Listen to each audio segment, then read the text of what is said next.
আসসালামু আলাইকুম সুপ্রিয় শিক্ষার্থী ভাই বোনেরা, আমাদের ভয়েস চেঞ্জে ইম্পারেটিভ একটু প্রবলেম হয়, সেইগুলো সমাধান করার আমরা চেষ্টা করব।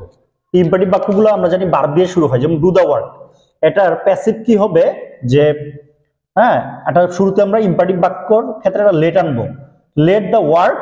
তারপরে আমরা কি জানি যে লেটের পরে মডালের পরে যেমন ভার্বের বেস ফর্ম বসে, লেটের পরেও এরকম বেস ফর্ম হিসেবে অ্যামিজারের বেস ফর্ম কি, অ্যামিজার বেস ফর্ম হলো be verb. Let the work be done, do এর তৃতীয় কি ডান।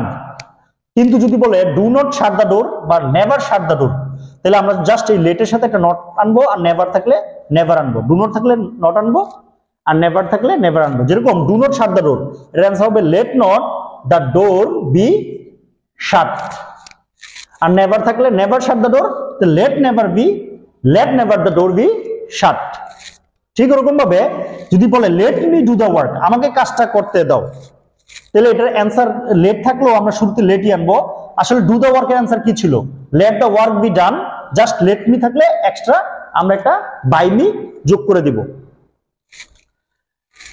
কিন্তু যদি বলে বাই মি এ শার্ট, আমার জন্য শার্ট কিনো, তাহলে আমরা কি করব, লেট, কারণ আমরা জানি ইম্পারেটিভ বাক্য শুরুতে সবসময় কি আসে, লেট আসে, তারপর অবজেক্টটাকে সাবজেক্ট করতে হয়। লেট এ শার্ট বি বায়ের তৃতীয় কি বট, তার জন্য আমার জন্য, তাহলে এখানে প্রিপোজিশন হিসেবে আমরা বাই আনবো না, কি আনবো, ফর আনবো। তো এই ছিল আমাদের ইম্পারেটিভ সংক্রান্ত আলোচনা। সবার জন্য শুভকামনা। Thanks for watching.